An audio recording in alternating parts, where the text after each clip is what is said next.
Whether your beer is in a bottle, can, or glass, kick back and relax. It's Better on Draft.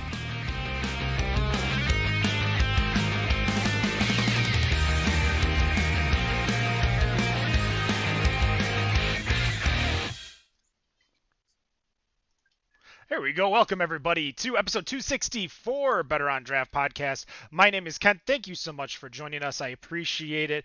We are a little early today, as you can tell. So if you did not catch this live, we appreciate you listening via the podcast. Of course, you can watch us live normally Friday, 7 p.m. Eastern on betterondraft.tv, facebook.com/betterondraft, and youtube.com/betterondraft. All those places you could join and ask questions, just like you can ask questions today. If you are listening live, feel free to put in questions into the chat. But our guest we will introduce in just a moment. I'm going to go around, find out what everybody is drinking, starting with Wendy. What do you got over there? Well, I'm definitely pulling a Nick today because I could not make a decision for the life of me. I ended up picking up like 7 or 8 different beers to drink today. So I'm starting with the Sierra Nevada Wonderland, which you can only get in the sampler pack. And I'm double fisting with the Dankful IPA as well. Oh, that's 2 different Sierra Nevada beers. Let's see if we can keep the trend going. Rob, what are you drinking? Right now, I'm not drinking because I just got home almost 20 minutes ago. So it is right now sitting on ice.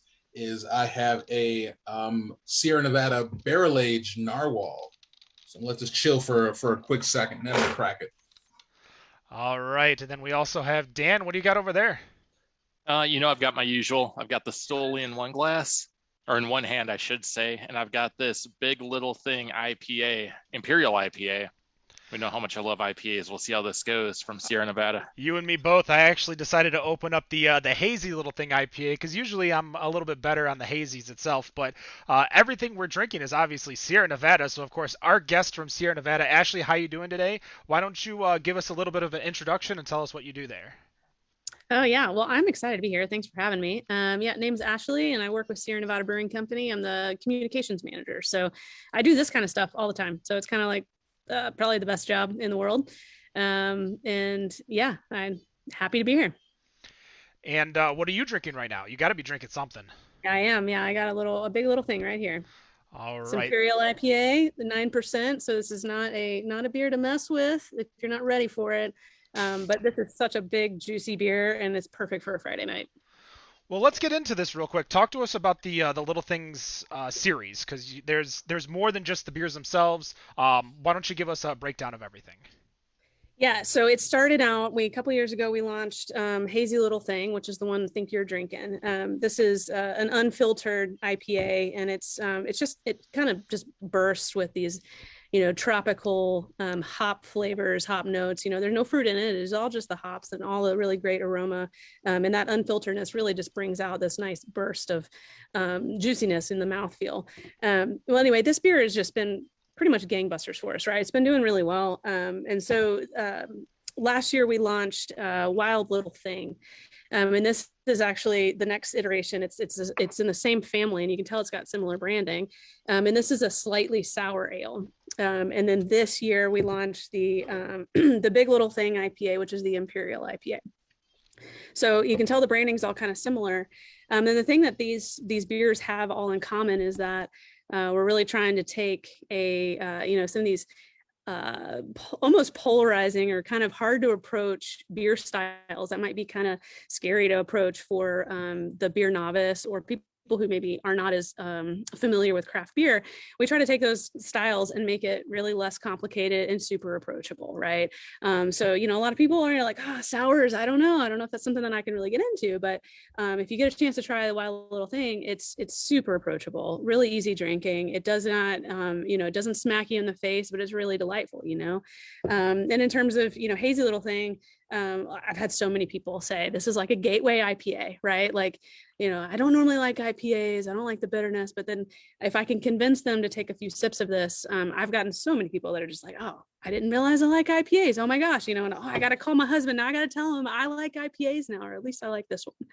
And then, same kind of thing for Big Little Thing IPA, Imperial IPA for, doesn't seem like a thing that's for everybody, right? It's a certain, usually a niche group that is really into the Imperial IPAs. And what's really great about this beer, and all three of them really, is that beer geeks and beer novices can really find, a really delightful pint in any of these beers, whether you're familiar with craft beer and you're a connoisseur, or you're totally unfamiliar and it's brand new to you.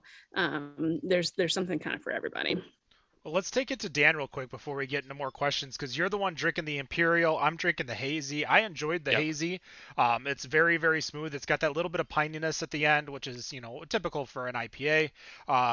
This is an IPA, not just a pale ale. What do you think of that double? It's not bad. It's not as harsh as I was expecting. A lot of these bigger IPAs, really have that piney taste that comes from the hops and that really bitter feel to it. This one really doesn't have it. It doesn't drink like a 9%. I actually don't mind this one at all. It kind of makes me want to revisit just their Sierra Nevada Pale Ale, because that is a beer I probably haven't had in over a decade. Because it was always way too bitter for me, and as much as my palate's changed a lot. Sierra Nevada has always just been one of those breweries that just kind of existed, and not in a negative fashion, but in the sense to where we have so much beer out here that we tend to be homers for our own beer.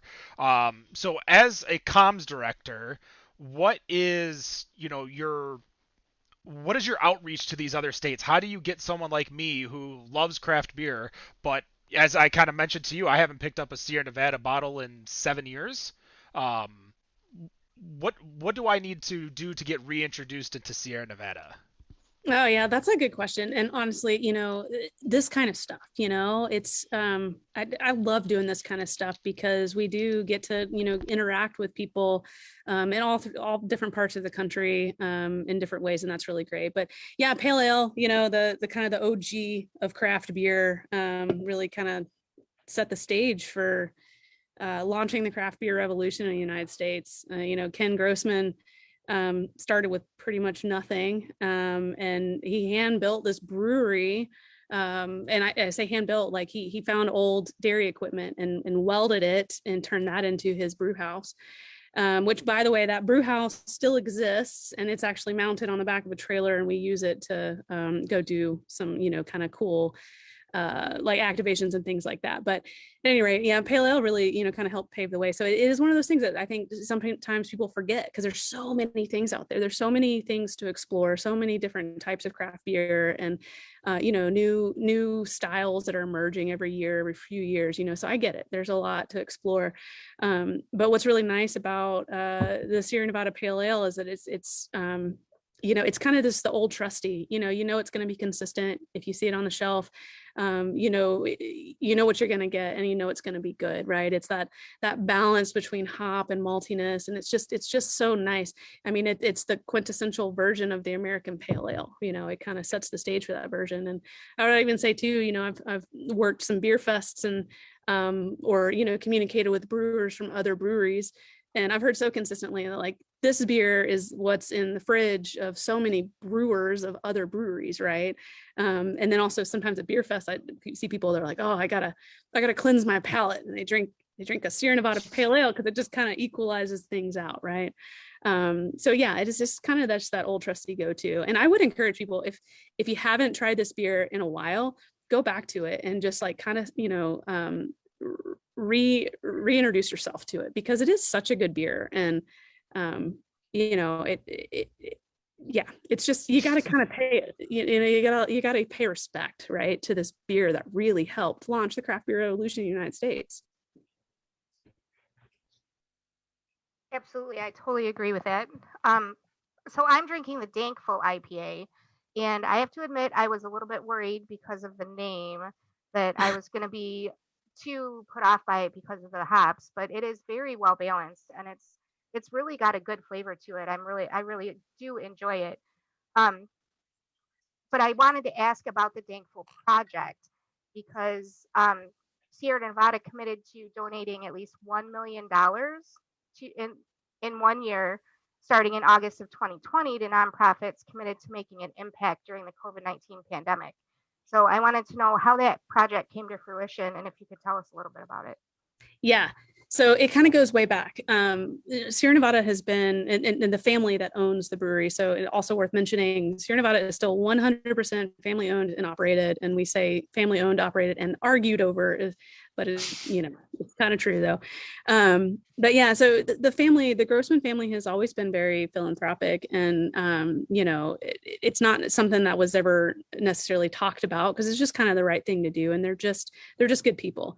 So over the years, in various ways, they would donate to different philanthropic things. And you may recall several years ago, there was the largest wildfire in California history was the Camp Fire, and it actually erupted pretty close to our Northern California flagship brewery, which is in Chico, California.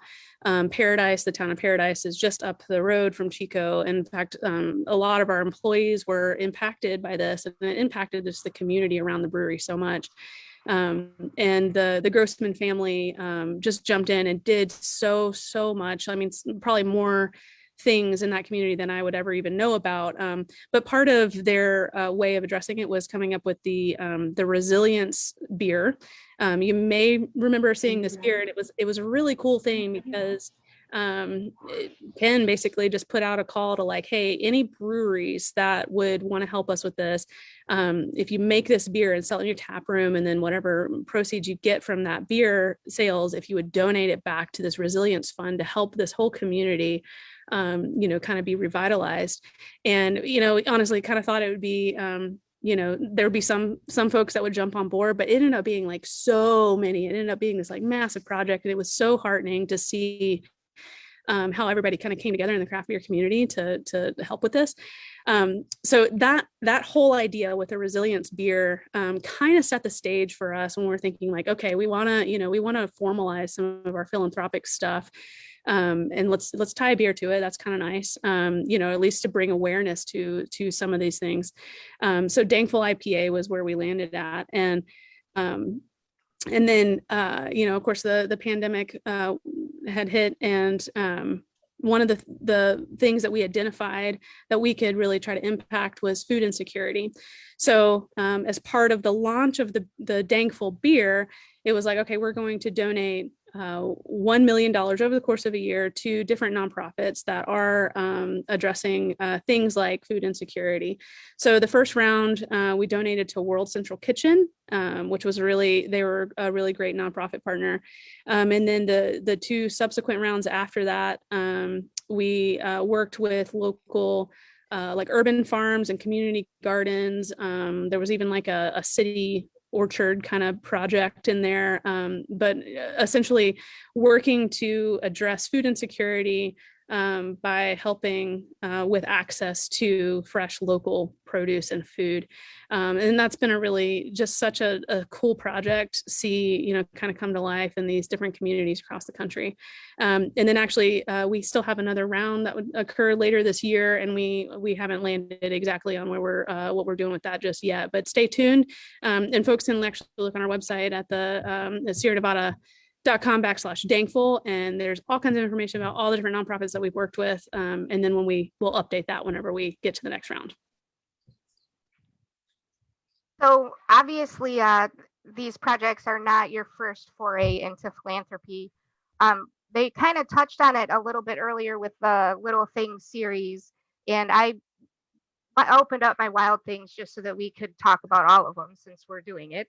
It is a slightly sour ale with guava, hibiscus, and strawberry, and it is delightful.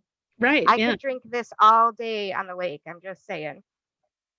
But my question is, so earlier this month, you announced the Doing Big Things, which is a music benefit series in a partnership with the Collide Agency. So why don't you tell us a little bit about that and what that's doing? Yeah, so this is a really cool project that I'm really excited about. So essentially we were able to find and partner with some different artists and musical artists across the country in select cities. And we worked really hard to not just find musical artists that are cool and make really great music, but went a little step further and wanted to pick artists that are also working to do things in their community with the whole idea that little things can really make a big difference.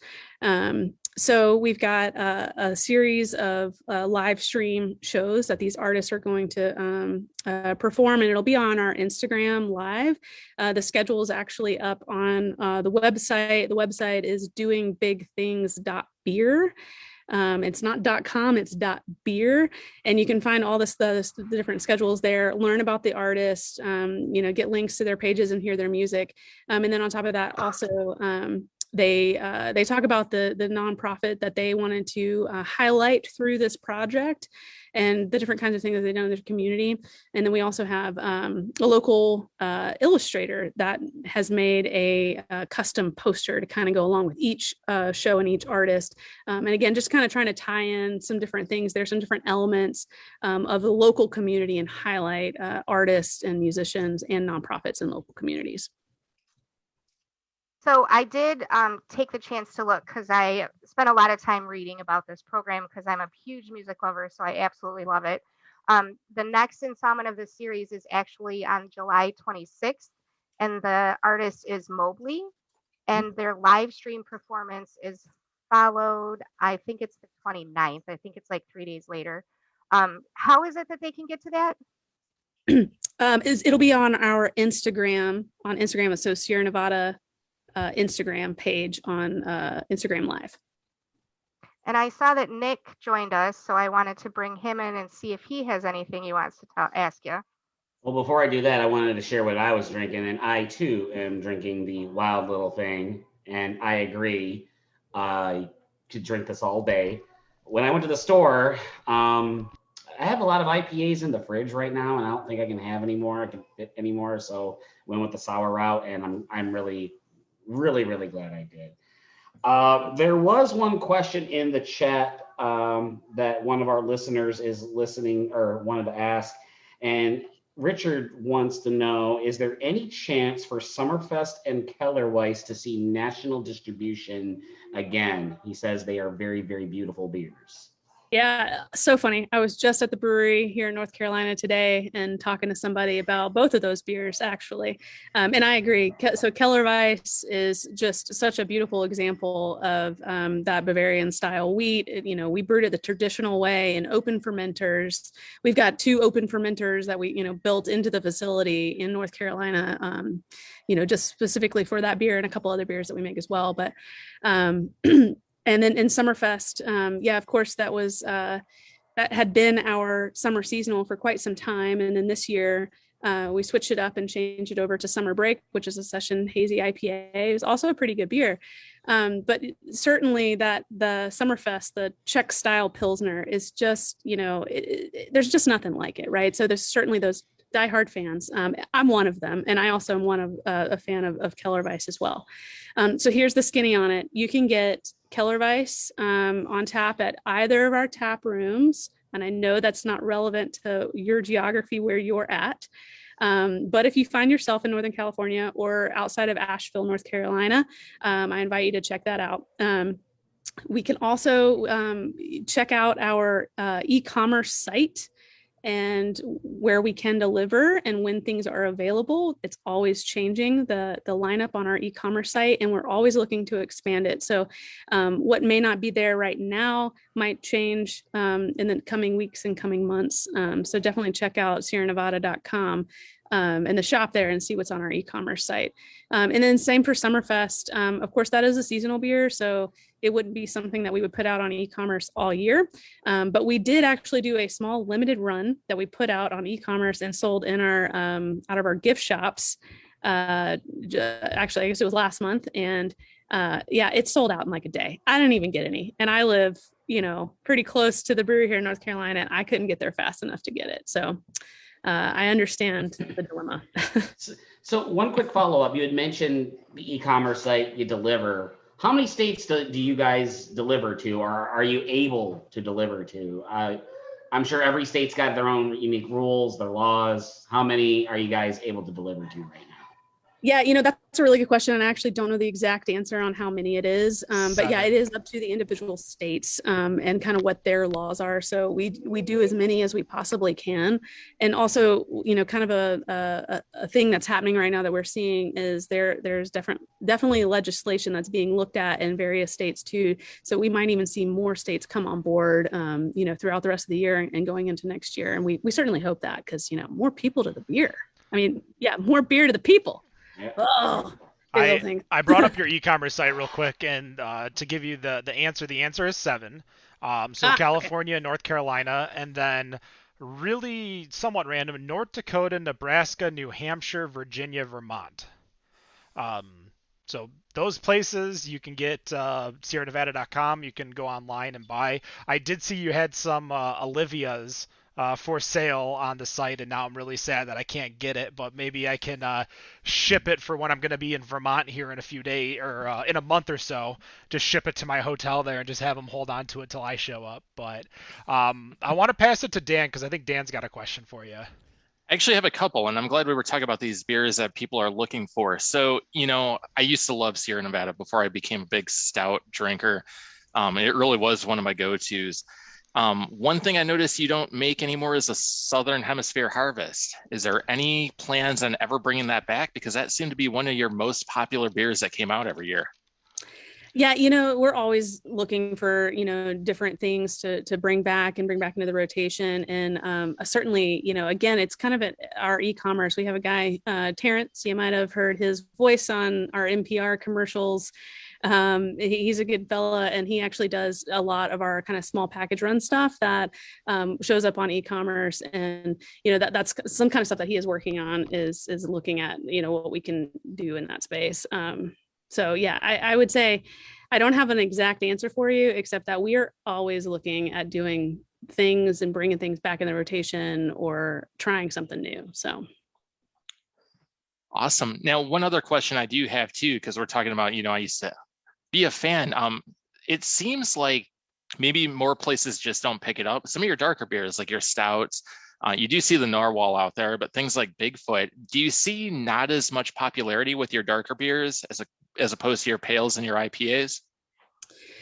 Yeah, that's a good question. And I think by and large right now in the craft beer industry, the segments that are just surging right now, it's certainly the IPAs, so, and that's something that Sierra Nevada has always done and always done really well, is really lean into the hops. That's put us on the map with pale ale, so, that's certainly something that we play well in, but it's not to say that there isn't a really great consumer base and fan base for the darker beers that we have. But we really, when we look at like retail and our partnerships at retail and things like that, there's only so much shelf space. So we really got to look at like, okay, what are our, the majority of our consumers really looking for? And right now they're looking for those IPAs that we make. So, as things evolve and change, I mean, we've been around for over 40 years, we've seen things evolve and change, and they're going to continue to evolve and change. So there is certainly going to be space for us to have a little something for everybody. Awesome. One more question that I do have here, and I didn't write this, but this is kind of interesting, so I got to take it. So hard kombucha, is it the new seltzer? Strange beast, baby. Yeah. I'm glad actually somebody brought this up, because if you guys didn't, I was going to, is it the new hard seltzer? I don't think so.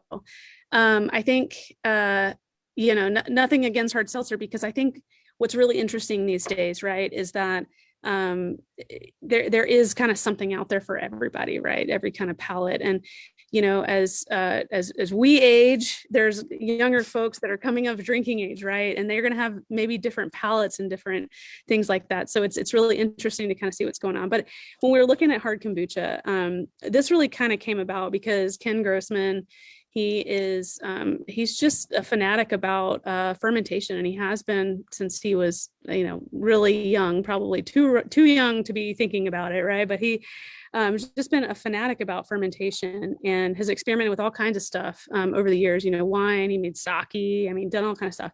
And so when we were looking at, kind of expanding to some other things and really just exploring different things, he was really interested in exploring hard kombucha. So I'll just give you a quick rundown on it. The name Strange Beast, you can see it's spelled wrong, right? Like it's strain, and that's a nod to the SCOBY that you use to brew kombucha, which SCOBY stands for a symbiotic colony of bacteria and yeast. So it's basically the fermentation agent.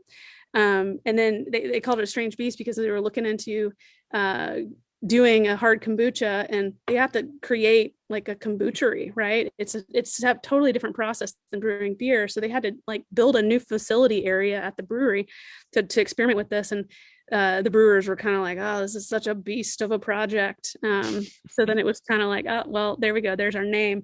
And then we passed that name off to the graphics department, our in-house graphics department. And then they were like, oh, we can have fun with this. So they started making all these like kind of crazy beasts, out of the visual of the different ingredients. So this one's got lemon, ginger, and hibiscus. You can kind of see it's a beast made out of lemon, ginger, and hibiscus. There's 6 flavors. 4 of them are 7% alcohol, and 2 of them that we just launched this year are actually 100 calories and 4% alcohol. And they're all flavors that are they're all natural, they're all organic, they're all all the really good stuff. They're kind of inspired by like cocktails, is what the brewers. We just kind of told them, hey, go have fun, like come up with some like fun different flavor profiles that you don't see out there. We want it to be something that's really unique and interesting. Long story, that was a long answer to the question. No, I don't think it's the next hard seltzer, but it's certainly going to be a category to watch because there's some new players in it. I want to take 2 go on, Wendy. Go ahead. I was going to say, before we move on to the next question, I actually wrote that question and I need to know about the Master of Strange series and how I can find it. Yes. I need to be a part of it. Nice. Okay. Yeah. Master of Strange, it hasn't launched just yet, but it is a project that I'm working on. So I do know quite a bit about it, but we're going to be launching a series, coming up soon, in which we're basically providing kind of a masterclass to consumers. It'll be on our Instagram, and you learn how to do some cool things, like maybe make some cool dishes with using Strange Beast hard kombucha. We've got one where we've got some carnivorous plants and learning how to care for carnivorous plants like Venus flytraps. Nice. It's really cool. We've got some really cool content. We're only a little bit into it, so I don't have a ton to share about it right now, but I do believe if you keep an eye on our Instagram and social media, Facebook, you'll probably learn a little bit more about it within like 2 or 3 weeks. Awesome. Sorry, Ken, go ahead. No, that's actually one of the questions was, how are we going to be able to see this hard kombucha in distribution, and where is it going to be? But the second question I have to ask, just because it's a bingo square on this show, you said 100 calories for one of the hard kombuchas at 4%. What is the carb loadout for that kombucha beer? Oh, you know what? Well, I don't have it right in front of me, but I do have one right there in that fridge, and I can pop over there and get it if you want me to look. I think we can get it after the show when we take our break, Okay. and you can give me that answer. But I'm always curious because I'm always looking for these lower carb beers. And Flying Embers, who is another hard kombucha maker, has been making some low carb beers. They have their Lion's Made, which I found really good, and then the Rishi Stout, which was a mushroom stout, and that's just not for me. Maybe for others, not for me. But Dan, I'm gonna buy you some. I'm gonna find it. I'm just gonna buy you some so you can try it. Nope. I want to get into a little bit about the expansion from Sierra Nevada to Asheville, because you actually joined the company after the expansion to Asheville. So you kind of showed up after, but I have had the opportunity to actually do one drunken stumble through the city of Asheville. So I only got to hit a handful. But what's the relationship with Sierra Nevada, Asheville, and the city of Asheville? Because I know you guys are not in city proper, but obviously when people say North Carolina. For Sierra Nevada, they say Asheville. What do you guys have any rapport with them? Do you work with them? Are you just kind of off to the side, you and like New Belgium, like, we don't want to touch the big dogs over here? No, that's a really good question. Yeah, so we say it's kind of the Asheville greater area. Our brewery is actually located right next to the Asheville airport. So it is really totally accessible. And living here, I actually don't live in the city of Asheville either. I live in another small town, but I can tell you, within like an hour radius of Asheville, it is kind of a place where everybody kind of knows everybody. There's still definitely tons of connections. It still feels like a really small town, in such a large geography. But, in terms of, Sierra Nevada being in Asheville, we've worked really hard to be really good neighbors. And one way that we do that, when we very first opened up, made a commitment to all the small breweries in the area. As long as you're in the Brewers Association in the area, you are invited to come to our lab and use our state-of-the-art laboratory to test your beers and make sure your stuff's all in line the way you want it to be. Because that kind of equipment and that kind of technology is not cheap, and it's not accessible for some of these small breweries that are just getting started. Some of the small brew pubs, and that's just part of our commitment to being good neighbors. And it's also just notable. That's something I really, really like about this industry. While we're competitors with all these other craft breweries or just brewers in general, generally speaking, we play really nice with each other. Kind of a nod back to that, what I was talking about, the resilience beer, where all these breweries kind of came together and helped us. In that same token, we, of course, are competitors, but we help each other because, a high tide, all ships rise in high tide. So. Well, you mentioned, and you guys actually, the White Labs is over there too. So you have, the yeast, because they have a lab there. It's not just a brewery named after the lab. They do all their yeast stuff. Do you work with them at all, or is that part of like the collaboration that you guys have over in Asheville? We have done some small batch kind of stuff, and there's also like a small local maltster called Riverbend, and we have we do some pilot experimentation kind of stuff. We do have a pilot brewery on site at the Mills River location in North Carolina. So yeah, whenever we can use local ingredients, it's always really cool to try to come up with some different stuff. All right, I'm gonna actually pass it over to Rob, because I know Rob's got a question for you. Come on, go here. All right, so actually got a couple that I want to go through. First one, obviously, as we already been talking, that Sierra Nevada has been in the craft beer industry for a long time. I believe it's just over 40 years, which is pretty impressive considering having gone through from the start to the craft beer boom and seeing breweries that are lucky enough to even make it to their 5-year anniversary. What would you say is what keeps Sierra Nevada relevant in this crazy time of almost having 9,000 breweries, and makes Sierra Nevada appealing to so many beer enthusiasts throughout the world? Yeah, that's a good question. And honestly, the first thing that really comes to my mind is just the culture at Sierra Nevada is really, it starts from the top, right? And our leader, Ken Grossman, really kind of helps set this culture of, being curious and, kind of constantly not resting on your laurels, and really, thinking about like, okay, what can we do better? What can we do next? What can we, what are we curious about, and how can we become masters at that thing? And that is really driven into our culture. And I think that that's what's really kind of gotten us to the point where we have, Strange Beast hard kombucha. We've got, things like a slightly sour ale. We've got this whole line of the little things categories that are such a departure, from what people might think of when they think of Sierra Nevada. They most likely think of the green can, but then there's so many other things there. So I think that's really kind of part of what's keeping the company, relevant and moving forward and evolving.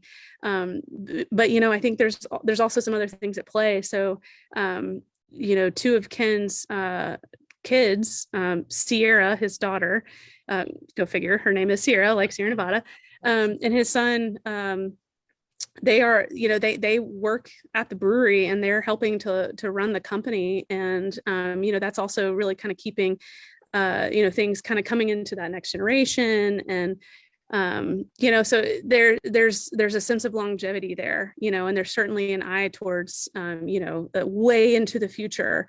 So always thinking about what could be, new and next, and how can we be relevant in the industry. Right.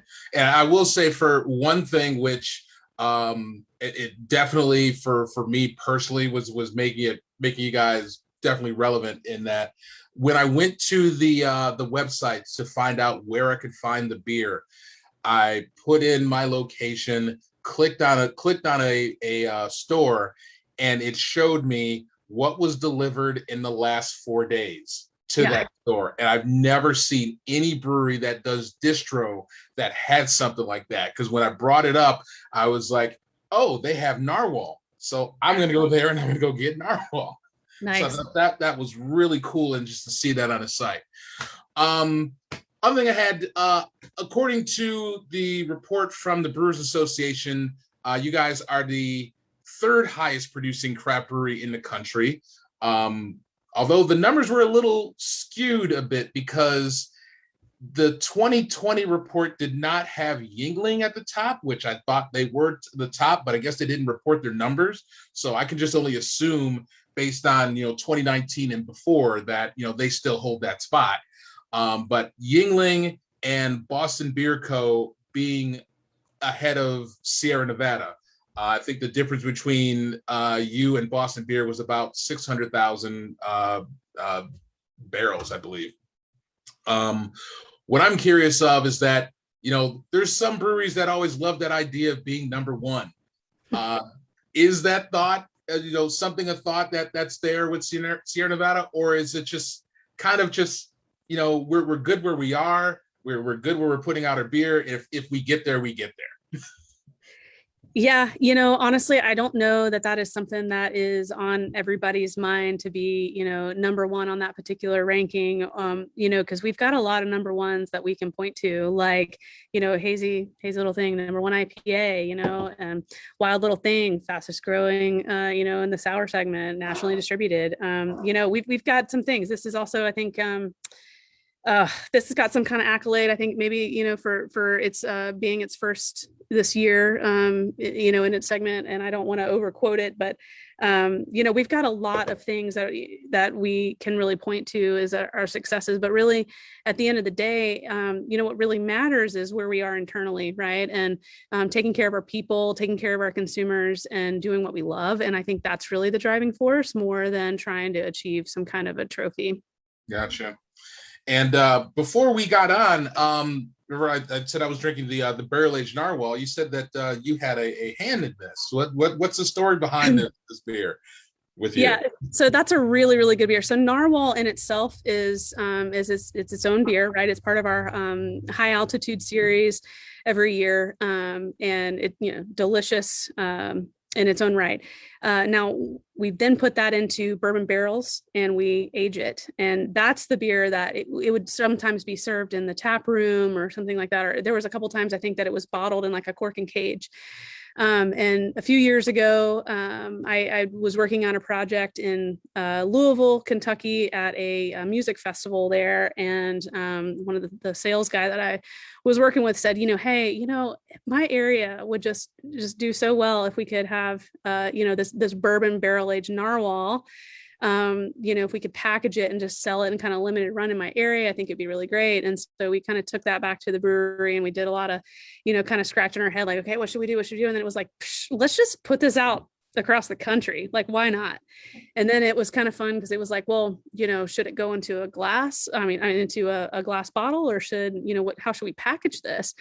And, almost immediately I was just like, we got to put this thing in a can, because it's different. It's going to jump off the shelf. You look at the competitors in that kind of segment, and they're mostly, at least at the time, they were mostly in glass bottles, right? So I just thought it was so cool to have some kind of point of distinction to really jump off the shelf.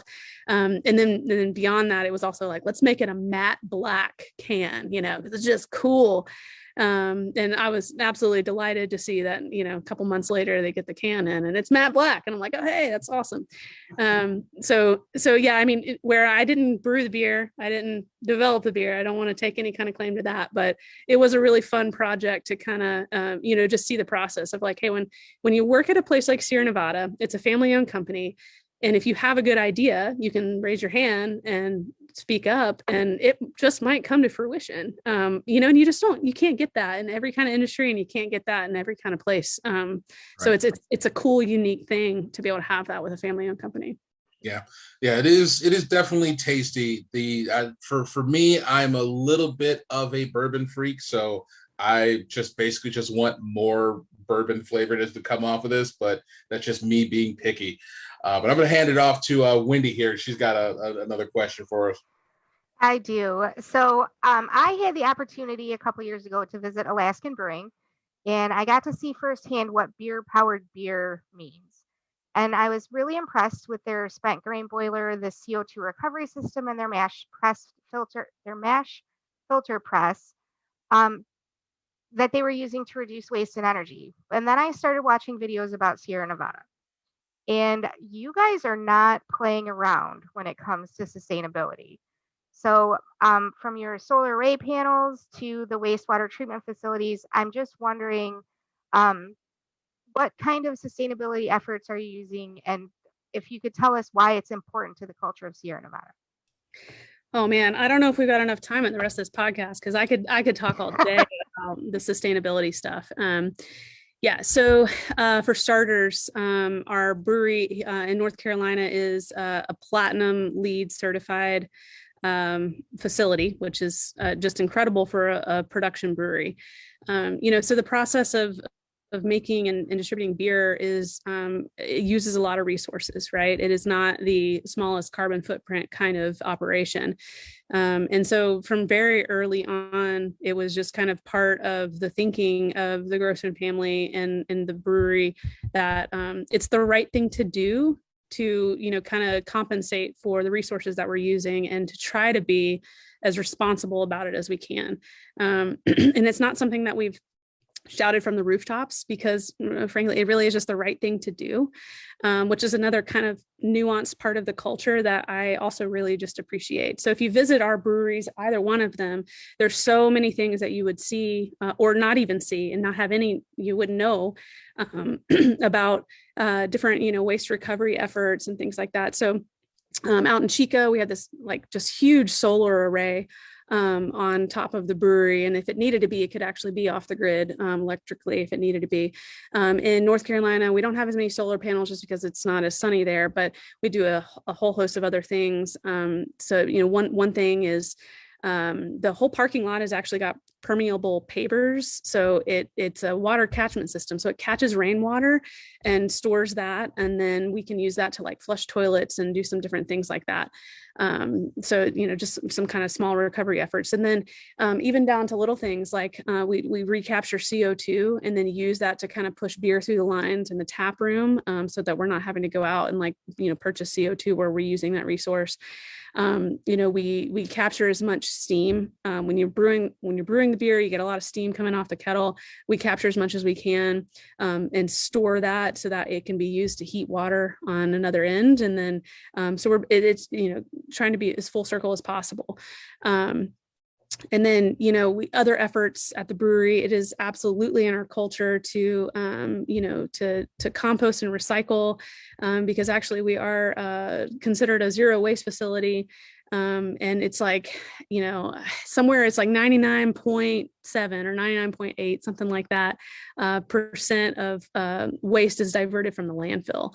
And it's a real thing. I mean, if you go and you're in our offices or something like that, I mean, everybody's got their reusable water bottles and things. If you can't find disposable stuff like that, it just doesn't exist on the inside. And then, every room has a facility for composting and recycling. And the brewery provides educational resources to all employees on how they can live a more sustainable life in their personal life. So there's so many things I couldn't even, finish telling you. But it is absolutely ingrained into the culture because it is just the right thing to do.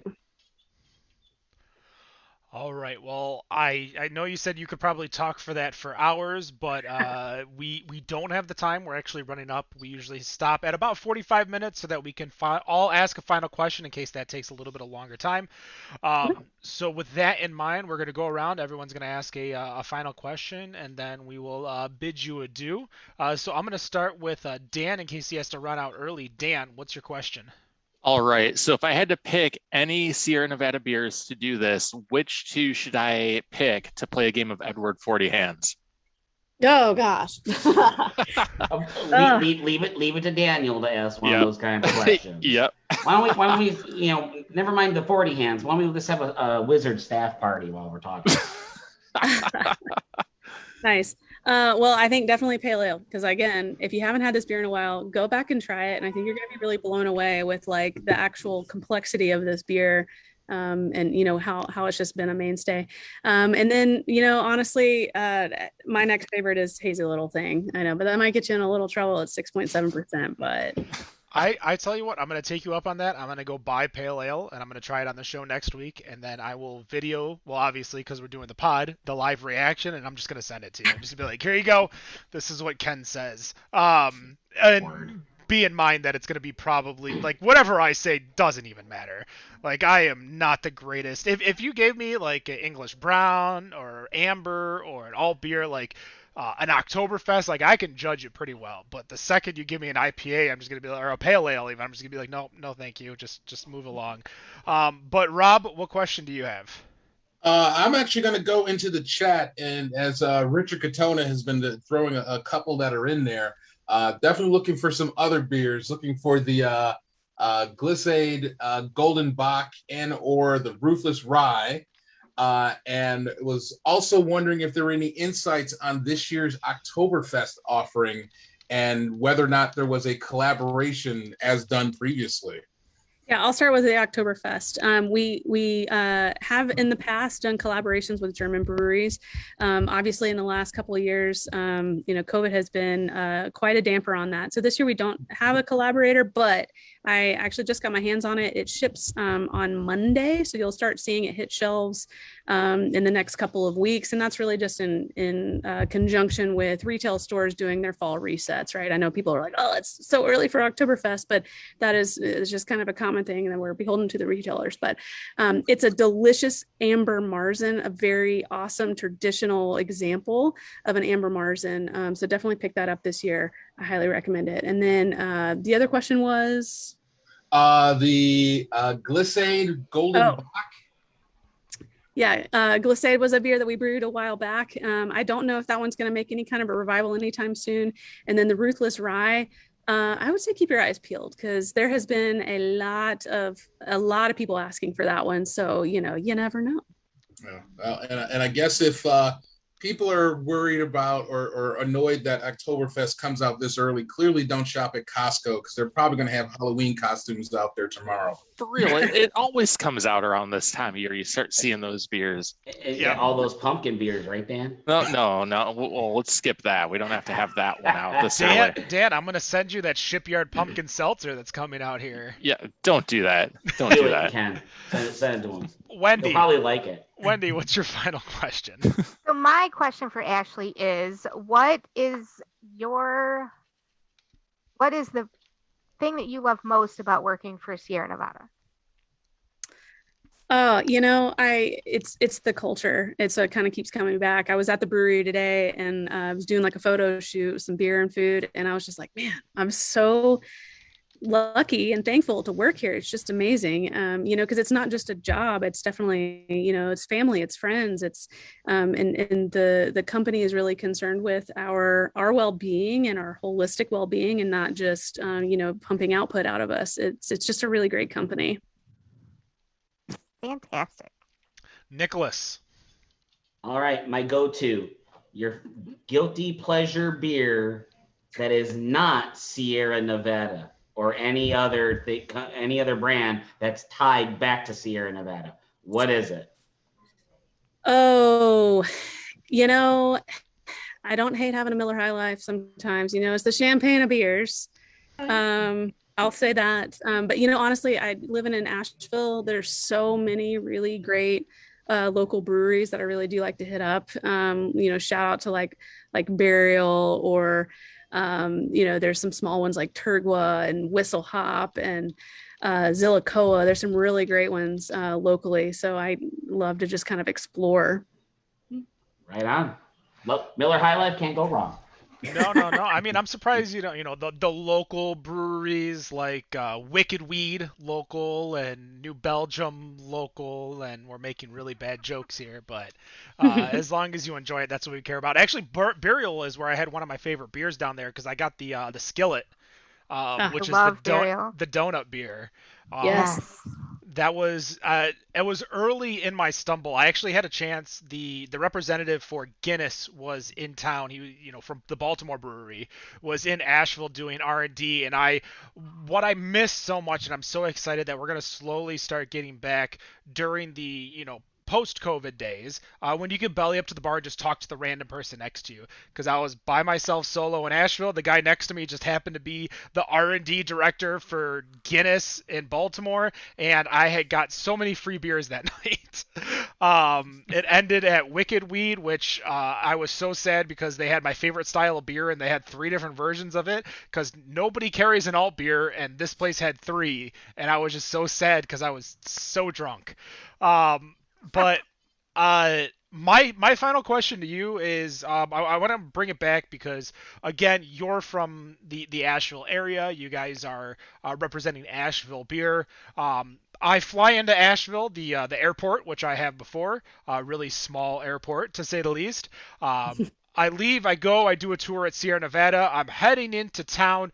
What is the first brewery stop I must make? Oh, that's a really good question. And I don't know that I could even just tell you just one.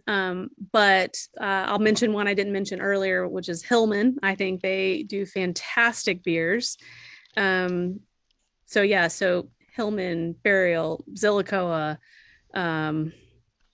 There's a whole slew of really excellent breweries. Oh, Fonta Flora. I know it's not exactly in the Asheville area, but it's in the general area, and Fonta Flora is doing some fantastic stuff as well. There's just so many, too many to count. Exactly. What's great about Asheville is that a lot of the breweries most of the breweries for that matter are walking distance, where you can, if you're staying the night, you can Uber into town and Uber out and not have to Uber in between sites. And you could probably do that 2 or 3 times before you hit every single one in the first place. So I appreciate you joining us on the show, giving us a lot of information on Sierra Nevada history, the present and the future. They can find Instagram at Sierra Nevada. Anything you want to promote before we end the show? No, pale ale. Go try a pale ale. I'm telling you, you won't be disappointed. I promise. I'm going to. I'm drinking the Imperial now, and I am getting so much grapefruit on the back end that I do not taste any bitterness, any pininess, and it's almost gone, which you might hear in my voice as I start to slur words for the next segment. But that's going to do it. Better on Draft 264. You can find us on all of our social medias, Better on Draft on Instagram, Facebook, and Twitter. Of course, you can watch us live, guys, if you're listening on the pod. I appreciate it. Subscribe on iTunes, leave us a review. But if you're not, and you want, or if you are and you want to go check us out on the video, youtube.com/Better on Draft, subscribe, hit the bell, facebook.com/Better on Draft, give us a like, or twitch.tv, give us a follow. That's BOD Podcast, BODPODCAST. Find out all we drank on Untapped BOD Podcast, and no matter what you think of your beer, we think it's Better on Draft. Have a good night. Peace.